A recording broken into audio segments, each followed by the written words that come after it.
Barangay Ginebra mga bro, secure na sa twice to beat advantage at Jimmy Malonzo dahilan bakit nag-back out sa slam dunk. Yan mga bro, pagkatapos mong ilike ang ating video, mag-subscribe na rin kung bago ka pa lang sa ating channel at i-click ang notification bell para lagi kang updated sa ating mga sports balita.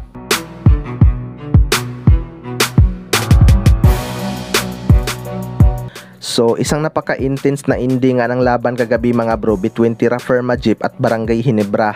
Hindi nga naging madali para sa Barangay Ginebra ang panalo dahil lumaban talaga itong Terra Firma Jeep hanggang dulo. 19 3-point shot nga ang kanilang na-convert samantalang siyam lang sa Barangay Ginebra. Kaya nahirapan talaga silang makalayo. Mabuti na lang at maganda ang kanilang inside scoring kaya sila pa rin ang nanaig sa dulo. Alam naman natin na mas mataas ang experience itong Barangay Ginebra paano mag-close ng dikdika na laban. Secure na nga sila sa twice to beat advantage mga bro matapos nilang makuha ang kanilang pangwalong panalo. Leading scorer nga itong si Justin Brownlee na nagtala na naman ng 38 points, 3 rebounds at 6 assists. Nakapag-ambag naman itong si C-Stand ng consistent double-double 23 points, 12 rebounds at 6 assists. Jimmy Malonzo double-double din 16 points, 13 rebounds at 3 assists. Scottie Thompson 13 points, 5 rebounds at 3 assists. Hindi nga masyadong ramdam si Jeremiah Gredito mga bro na mayroon lamang 7 points, 6 rebounds at 2 assists from the bench.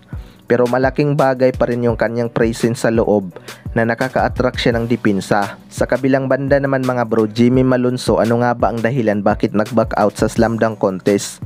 Maraming ang nakaabang sa All-Star Slam Dunk Contest mga bro, partikular na itong mga fans ng Barangay Ginebra upang suportahan itong kanilang high-flying forward na si Jimmy Malonzo. Pero kagabi nga ay may mga report na nag-back out nga itong si Jimmy Malonzo sa Slam Dunk Contest. Maraming ang nanghinayang mga bro at marami din namang nakakaintindi.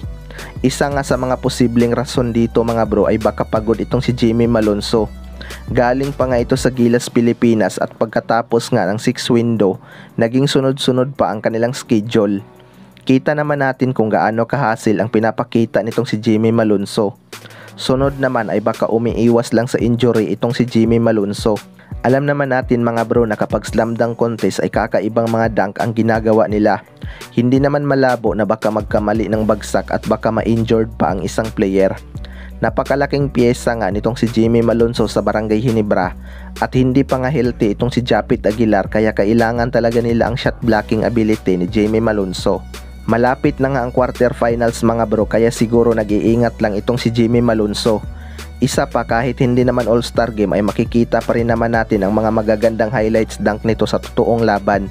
Kayo mga bro, anong masasabi nyo tungkol dito?